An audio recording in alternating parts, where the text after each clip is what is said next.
Electronics और analogue electronics, जैसा मैंने बताया ना शुरू में कि कुछ सब्जेक्ट ऐसे होते हैं which take a different approach, which take a more amount of time as compare to other subject. इसमें अगर मैं एनालॉग से शुरुआत करूँ ना, एनालॉग में दिक्कत क्या होती है, हम लोग पहले ही मान लेते हैं कि सेमीकंडक्टर डिवाइस आ रही है, डायोड आ गया, बीजेटी आ गया, मॉसफेट आ गया, अब तो मेरे से होगा ही नहीं कुछ भी, ये तो मुझे पल्ले ही नहीं पड़ता ये क्या चीजें हैं।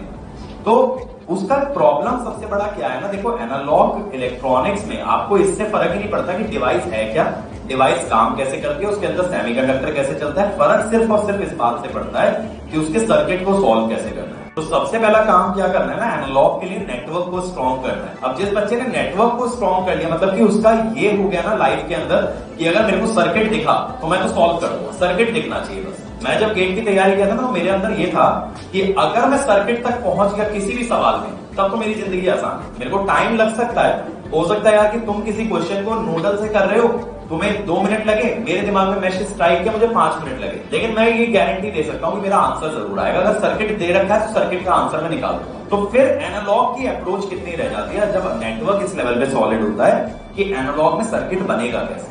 The day you start designing circuits, तो आंसर आने स्टार्ट हो जाते हैं। तो फिर हमारे को आधी जर्नी तय करनी है ना, सर्किट सॉल्विंग तो आती है, सर्किट तक बस पहुंचना है। रही बात पावर इलेक्ट्रॉनिक्स की, पावर इलेक्ट्रॉनिक्स में दिक्कत क्या आती है ना, जब भी कोई भी टीचर पढ़ाता है तो हमें सब कुछ इंपॉर्टेंट लगता है। हमको यार एवरेज भी पता होना चाहिए, हमको आरएमएस भी पता होना चाहिए, हमको करंट भी चाहिए, हमको वोल्टेज भी चाहिए, हमको सब कुछ करना लगा रहे होते हैं तो मुझे फिर दोबारा से थ्योरी पढ़नी पड़ती है।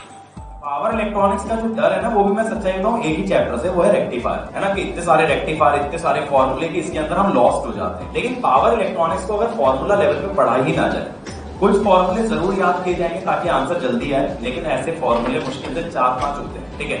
बाकी अगर हम उसे कंसेप्चुअल लेवल पे पढ़े, ये चीजें आई कैसे, ये ग्राफ कैसे ड्रॉ हुआ है, तो चीजें समझ आ सकती है। But yes, it will take time, उस पर परफेक्शन आने में टाइम लगेगा यार। जब मैं भी कभी पहली बार पावर इलेक्ट्रॉनिक्स पढ़ा था या इवन पढ़ाया था, मुझसे भी वेव फॉर्म में गलती होती थी, मुझसे भी क्वेश्चन का आंसर आने में गलती होती थी, but eventually I improved in that, eventually I started learning कि कैसे things are to be done.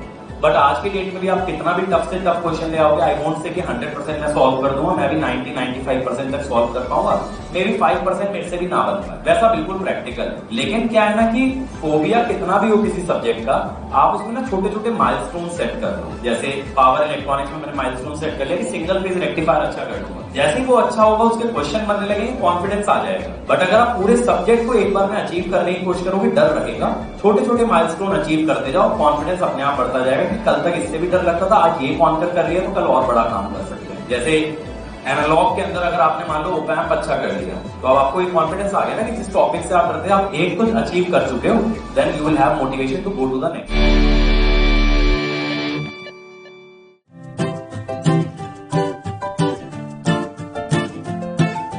Ranker summit हो रहा था, सीएस वाले टीचर्स बता रहे थे कि इस बार सीएस में 21 रैंक है, उनका फेवरेट स्टूडेंट है वो इलेक्ट्रिकल से है। तो इलेक्ट्रिकल वाला बच्चा अगर कंप्यूटर साइंस निकाल सकता है तो कंप्यूटर साइंस वाला तो निकाल ही सकता है। एक अच्छा रैंक निकाल के ना एमटेक का डिग्री लो और थोड़ा सा फ्यूचरिस्टिक अप्रोच अपना रखो। जैसे आज की डेट में आपने देखा होगा, अगर आप थोड़ा सा भी नजर रखते हो रहा हूँ, कि आर्टिफिशियल इंटेलिजेंस बहुत रैपिडली ग्रो कर रहा है, राइट। इतनी सारी वेबसाइट्स आ गई हैं, सारा का सारा ह्यूमन वर्क आज की डेट में वेबसाइट्स पे शिफ्ट होता जा रहा है। तो अगर आप इस तरह के किसी फ्यूचरिस्टिक फील्ड में खुद को इन्वेस्ट करते हो ना 2 साल, तो you will become a very very valuable resource for the entire country, for any organisation whatsoever. क्योंकि देखो क्या होता है, अपने को अगर मार्केट में अच्छा पैसा कमाना है, सिंपल शब्दों में बात करूं, आपको 6 डिजिट सैलरी चाहिए, 7 डिजिट सैलरी चाहिए, तो आपके पास कुछ ऐसा स्किल होना चाहिए which is not somebody is not able to copy, somebody is not able to replicate, which is very unique to you। कि कंपनी आपके पीछे है, आप कहीं भी एप्लीकेशन डालो तो you can negotiate the salary, आप बता सकते हो आप कितना पैसा लोगे इस काम पर। और वो तभी हो सकता है जब आप किसी भी फील्ड में तब उतरते हो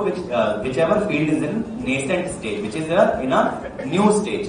अगर हम किसी बहुत मैच्योर फील्ड में उतरते हैं, जैसे आज की डेट में देखो, जब मैं ऑनलाइन एजुकेशन में आया उस समय ऑनलाइन एजुकेशन में बहुत ज्यादा कुछ था नहीं, बट आज के डेट में ऑनलाइन इतने सारे टीचर है, यूट्यूब पे इतने सारे टीचर है, कोई भी नया टीचर एंटर करता है तो it's very difficult for them to do something, क्योंकि it has saturated in that sense.